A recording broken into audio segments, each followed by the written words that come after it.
Hello everyone, welcome back to a online solution. तो बहुत बेसब्री से आप लोग इंतजार कर रहे थे संस्कृत मॉडल पेपर जो 2020 में बिहार बोर्ड में जो लॉन्च हुआ है, तो इसका आंसर बहुत ही मुश्किल से मिल पाया है। फिलहाल मैं आपके सामने पेश करने वाला हूँ। कुछ क्वेश्चन का आंसर नहीं मिल पाया है तो वो मैं आपको इंडिकेट कर दूंगा, बाकी जिसका आंसर मिला है मैं आपको बताने वाला हूँ, ठीक है। तो फिर पूरी वीडियो को बात करें, मैं यहाँ पे सिर्फ ऑब्जेक्टिव बताऊंगा जिसमें टोटल 100 ऑब्जेक्टिव है, पूरा का पूरा बताने वाला हूँ, ठीक है। बाकी जो नहीं आएगा, जो नहीं मिला आंसर, वो मैं इंडिकेट करूंगा। अगर आपको मिला है तो नीचे कमेंट करना मत भूलिएगा। फिलहाल आप इस सवाल को देखें, और पहली बार चैनल पे आ रहे हो तो चैनल को प्लीज़ सब्सक्राइब जरूर करेंगे और चैनल पे जुड़ जाए, बेल आइकन को प्रेस करें और इन्फॉर्मेशन तक मेरा मिलते रहेगा। और वीडियो को लाइक तो करना ही मत भूलो। सबसे पहले सवाल यहाँ पे देखो, हो सकता है मुझे संस्कृत पढ़ने में दिक्कत हो कभी कभी, तो सॉरी फॉर दिस, ओके, लेकिन मैं इसका आंसर बता सकता हूँ। विधा दिग्माय में किन वर्णों की संधि है, ठीक है। तो इसका ऑप्शन ए हो जाएगा। मैं ज़्यादा टाइम नहीं लूँगा, बस चूंकि आप पढ़ ले रहे हो ना, बस आप मैं आंसर बता रहा हूँ। किसमें वर्णों के मेल से विकार होता है, तो आपको पता है संधि में, ऑप्शन नंबर बी। आगे है संस्कृत लेखिका का विग्रह क्या होगा, 3 का ऑप्शन होगा ऑप्शन नंबर सी, ठीक है, ऑप्शन नंबर सी आप मिला लेना। चौथा सवाल देखिए, वैदिक चातक युगम का समस्त पद क्या होगा, ओके। तो 4 का देखिए, 4 का ऑप्शन होगा ऑप्शन नंबर डी होगा, ओके। बहुत मुश्किल से सारा का आंसर मिल पाया है, बाकी जो नहीं मिला आप देख लीजिएगा। संस्कृत में कितने कारक होते हैं, तो ऑप्शन होगा 8, बी नंबर, ओके। चलिए आगे सवाल देखिए, सप्तमी विभक्ति के अर्थ में किस कारक का प्रयोग होता है, 6 का ऑप्शन है मेरे पास बी, अधिक्रम। 7वां सवाल है दुर्योधन में उपसर्ग क्या है, तो हो जाएगा दुर, ऑप्शन नंबर सी, ओके। आगे सवाल है बालय, बालय पद का मूल रूप क्या है, 8 का ऑप्शन नंबर बी यहाँ पे राइट आंसर होगा। 9वां सवाल देखिए जी, दात्री शब्द के प्रार्थमा विभक्ति एकवचन का रूप कौन सा है, 9 का ऑप्शन ए होगा राइट आंसर, ओके। चलिए 10 नंबर सवाल देखिए, चर किस लकार का रूप है, तो ये तो ग्रामर है, संस्कृत का ग्रामर तो आपको पढ़ना पड़ेगा डिटेल से। फिलहाल मेरे को आंसर पता है, तो ऑप्शन हमारा बी यहाँ पे राइट आंसर होगा, ओके। आगे है द्रक्ष्यति किस धातु का रूप है, 11 का option A is the right answer, okay. 12 सवाल देखें, कंप मानम पद में कौन सा प्रत्यय है, तो 12 का आंसर मुझे नहीं मिला है, सो आप लोग इसका बनाओगे, यानी कि एज ए होमवर्क। किसी को पता होगा तो एक बार जितना जो सवाल मैंने बता रहा हूँ ना, उस सब का एक बार में आप लोग आंसर कमेंट कीजिए, एक जगह एक ही कमेंट में सारा का आंसर मेंशन कीजिएगा, जिसको पूरा पता होगा, ठीक है ना। जहाँ तक पता है, लेकिन एक ही बार कमेंट करना है, एक ही बार जितना भी पता है, ठीक है, ताकि हमको लगे हाँ, फिर ऐसे बहुत ज़्यादा हो जाएगा। आगे है 13 नंबर सवाल देखें, 13 का जो आंसर है ऑप्शन नंबर बी होगा। 14 सवाल देखें, धार्मिकम में कौन सा तद्धित प्रत्यय है, तो 14 का ऑप्शन नंबर ए होगा, ओके। आगे सवाल है जी 15, अज का स्त्रीलिंग रूप क्या होगा, 15 का ऑप्शन नंबर ए सही आंसर होगा। 16 सवाल देखें, इसको पढ़ें खुद से आप। 16 का आंसर होगा ऑप्शन नंबर सी, मुंडकोपनिषद, ओके। ये जो मंत्र लिखा हुआ है ना, ये मंत्र किस उपनिषद से लिया गया है, ठीक है ना। तो मंत्र आप पढ़ें, फिलहाल मुझे तो पढ़ने में भी गलती हो सकती है, इसलिए मैं नहीं पढ़ पा रहा हूँ। आगे पढ़ें, अनिर्तम पद का पर्याय निम्न में से कौन सा है, 17 का भी आप मेरे को आंसर नहीं मिल पाया है, सो आप लोग इसका आंसर कमेंट जरूर करेंगे, ओके। हाँ चलिए, तो आगे हम सवाल देखते हैं। 17 का शायद में भी ऑप्शन ए हो, लेकिन आप लोग मुझे कमेंट करना, ठीक है ना, क्या आंसर होगा। आगे सवाल देखिए, 18 सवाल देखते हैं। 18 सवाल देखें, और 18 का जो आंसर होगा ऑप्शन नंबर बी होगा, ओके। 19वां सवाल देखें, और 19 का ऑप्शन नंबर सी पाटलिपुत्र होगा। किसे कहा गया, ये जो वर्ड है ना, सरस्वती कुल गृहम, किसे कहा गया, पाटलिपुत्र को। 20वां सवाल देखिए डियर, 20वां सवाल क्या बोलता है, मध्यकाल में पाटलिपुत्र किस नाम से प्रसिद्ध है। ये तो खैर बहुत इजी सा, अगर इस तरह से रहेगा तो आराम से पढ़ लेंगे, है ना। तो मध्यकाल में पाटलिपुत्र किस नाम से प्रसिद्ध हुआ, देखिए मध्यकाल समझ रहे हैं ना, पटना तो इधर है, पुष्पपुर, कुसुमपुर, अजीमाबाद, ओके। तो आपको देखना है इसका आंसर क्या होगा, मध्यकाल, और एक होता है क्या, एक होता है प्राचीन काल, ठीक है, एक मध्यकाल, और एक है क्या, मतलब आधुनिक काल, ओके। तो 20 नंबर सवाल का जो आंसर होगा ऑप्शन नंबर ए हो जाएगा, पटना, है ना जी। 21वां सवाल देखिए, पत्तन शब्द में से बना पाटलिपुत्र का अन्य नाम कौन सा है? अच्छा, पत्तन शब्द से बना पाटलिपुत्र का अन्य नाम, तो पाटलिपुत्र का अन्य नाम देखा जाए तो देखिए पत्तन, पत्तन शब्द से बना हुआ तो पटना, मतलब हालांकि अजीमाबाद भी पटना को ही बोला गया है, पहले था, लेकिन पत्तन शब्द से बना हुआ है तो पटना। पाटलिपुत्र का वैभव किसके शासनकाल में अत्यंत समृद्ध था? तो 22 का आंसर ऑप्शन नंबर ए हो जाएगा, चंद्रगुप्त मौर्य। आगे डियर, आलस कथा पाठ में किस दोष का निरूपण किया गया है? आलस, निद्रा, क्रोध। तो आलस का है ना जी, यानी कि जो आलसी होता है उसके बारे में निरूपण किया गया है। 24वां सवाल का आंसर मुझे नहीं मिल पाया है, आप लोग इसको होमवर्क में एज ए होमवर्क रूप में कमेंट करेंगे। ओके, 25वां सवाल देखें, जलती हुई अलसशाला में चारों आलसी क्या कर रहे थे? तो खा रहे थे, या आपस में झगड़ रहे थे, या परस्पर लाभ मतलब आपस में बातें कर रहे थे, या तपस्या कर रहे थे? तो इसका आंसर होगा आपस में बातें हैं, परस्पर लाप कर रहे थे, वार्तालाप कैसे बोलते हैं ना उसी तरह से। आगे है तुष्णि कथन न तिष्ठक, पता नहीं याद है। 26 का देखिए आंसर क्या होगा? 26 का ऑप्शन मेरे पास है ऑप्शन नंबर सी, इसका चौथे आलसी का, मतलब किसका कथन? अच्छा, जो बातें कर रहे थे ना आलसी लोग, तो वो मतलब संस्कृत में जो बातें कर रहे थे, तो ये जो वर्ड, ये जो सेंटेंस बोला किसने बोला था? चौथे आलसी ने, जो चौथे आलसी व्यक्ति थे उन्होंने बोला था। चलिए आगे, दर्शन शास्त्र में किसकी रुचि थी? तो ऑप्शन हो जाएगा मैत्री का। 28वां सवाल, अथर्ववेद में कितने मंत्र दृष्टा ऋषिकाओं का उल्लेख? 28 का ऑप्शन ए हो जाएगा 5। आगे डियर, निम्न में से गंगा देवी की रचना कौन सी है? तो ऑप्शन हो जाएगा बी, मधुरा विजयम। 30वां सवाल है, कंपन राय की रानी का नाम क्या था? तो मेरे पास इसका answer option number C, Ganga Devi. Okay, आगे सवाल देखते हैं, सूर्या पद में कौन सा स्त्री प्रत्यय है? 31 का आंसर होगा ऑप्शन नंबर ए, राइट आंसर। ओके, चलिए आगे है, देखिए ये है, किम जोड़ तहसील में से कौन सा अवयव बनेगा? तो यार इसका भी मेरे पास आंसर नहीं है, आप इसका आंसर देखिए और क्या होता है मुझे बताइए। 32 का शायद ऑप्शन नंबर बी हो सकता है, लेकिन आप लोग मुझे कमेंट करके बताएंगे, ठीक है ना। तो आगे सवाल है, कर्णियम पद में कौन सा प्रत्यय है?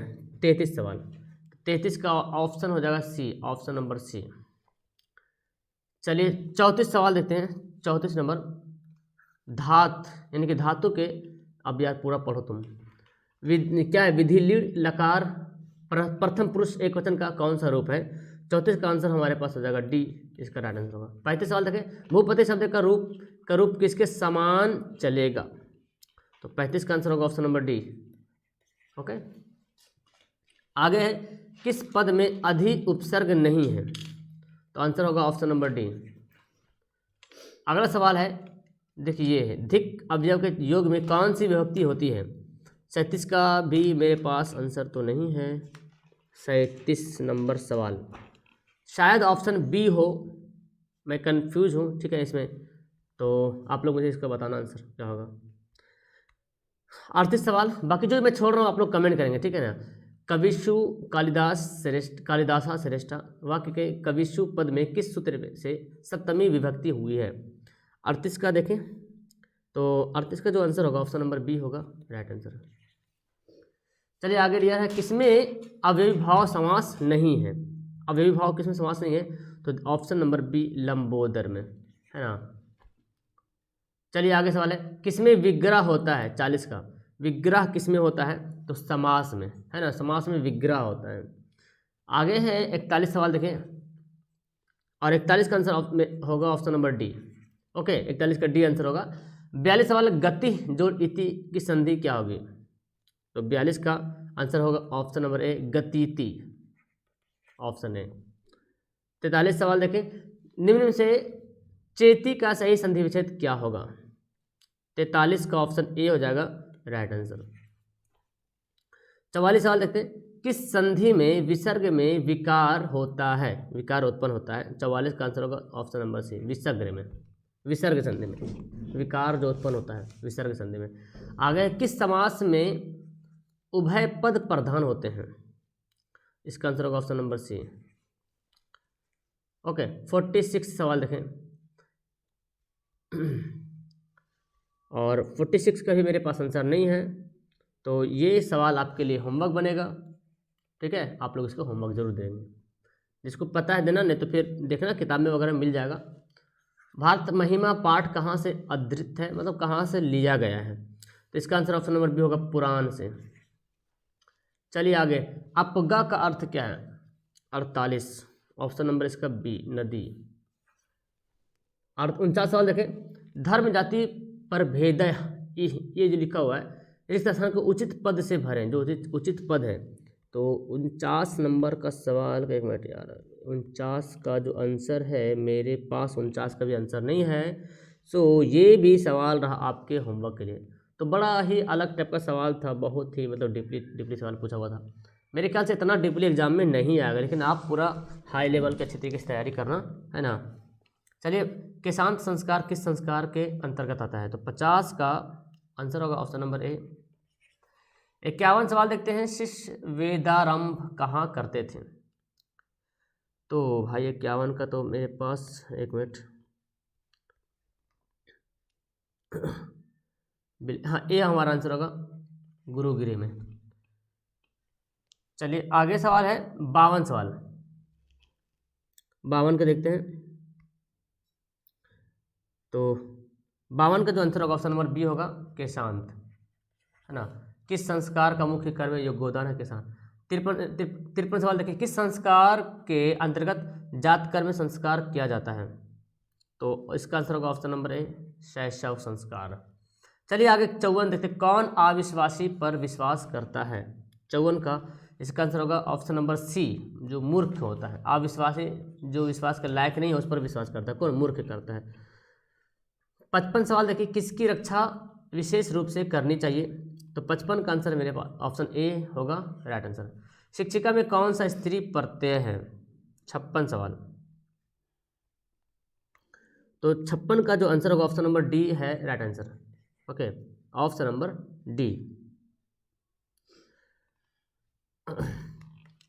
चलिए आगे सवाल देते हैं 57, दीर्घतरम में कौन सा पद बना है, 57 का भी मेरे पास आंसर नहीं है, आप लोग इसको कमेंट करेंगे।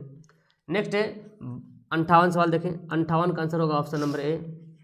ओके, आगे नेक्स्ट है 59 सवाल देखें, 59 जो सवाल है उसका आंसर होगा ऑप्शन नंबर बी, वृथा का अवयव, वृथा अवयव का अर्थ है। 60 सवाल है, किस पद में लतल प्रत्यय है, 60, तो यहाँ पे जो 60 का आंसर मेरे ख्याल से जनता होना चाहिए, फिलहाल मैं कंफ्यूज इसमें, आप लोग इसका भी होमवर्क के रूप में कमेंट करेंगे। चलिए आगे है, हसन में कौन सा प्रत्यय है, हसन, 61 सवाल, तो इसका आंसर होगा ऑप्शन नंबर ए। 62 सवाल देखें, इसका जो ऑप्शन होगा सी बिल्कुल राइट आंसर होगा। नेक्स्ट है, पति शब्द के तृतीया विभक्ति एकवचन का रूप निम्न से कौन सा है, 63 का ऑप्शन नंबर सी होगा। ओके, चलिए 64 देखते हैं, किस पद में अव उपसर्ग है, इसका आंसर होगा बी, अवरोध। ओके, आगे है 65, पृथक का बोध होने पर किस कारक का प्रयोग होता है, 65, तो इसको पता है आपादान तो होता है ना। चलिए आगे है 66 सवाल, नमः के योग से में कौन सी विभक्ति हो गई, तो 66 का आंसर तो मेरे पास नहीं है, 66 का नहीं है, 67 68 दोनों नहीं, 66, तो 66 आपका होमवर्क रहेगा। 68 भी सवाल नहीं मिल पाया है, और 67 68 दोनों, महादेव में कौन सा समास होगा, महादेवा।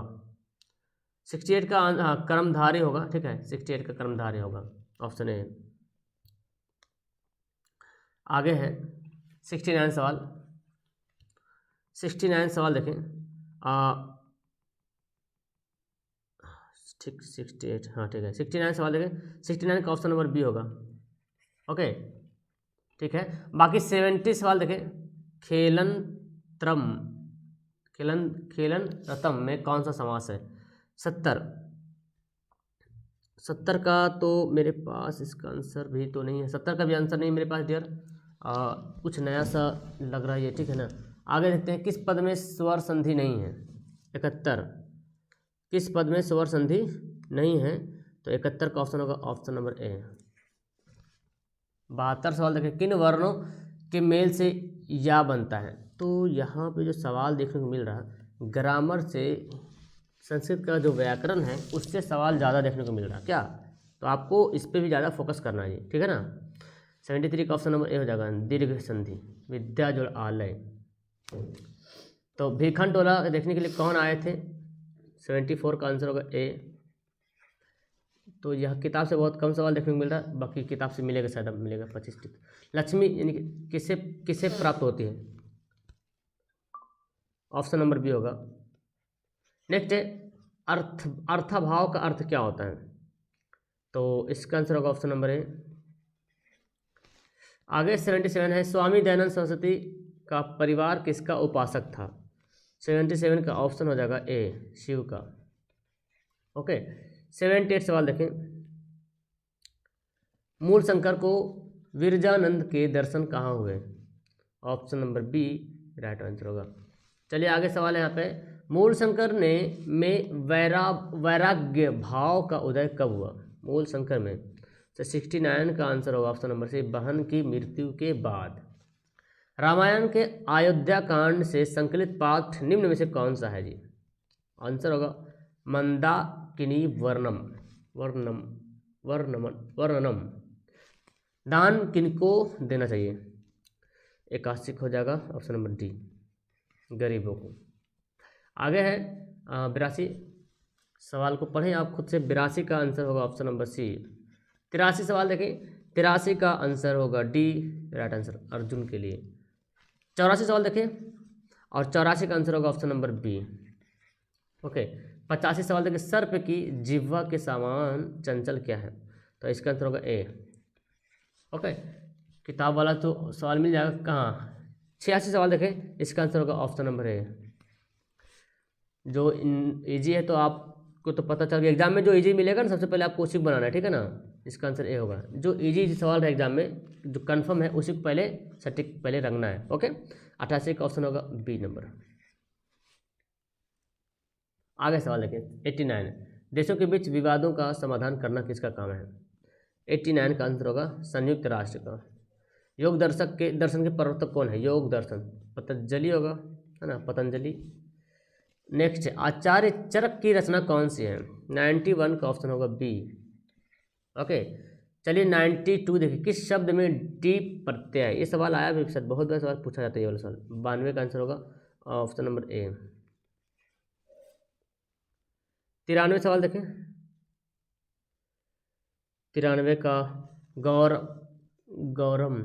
गौरवम में कौन सा द्वितीय प्रत्यय है? 93 का आंसर ए होगा।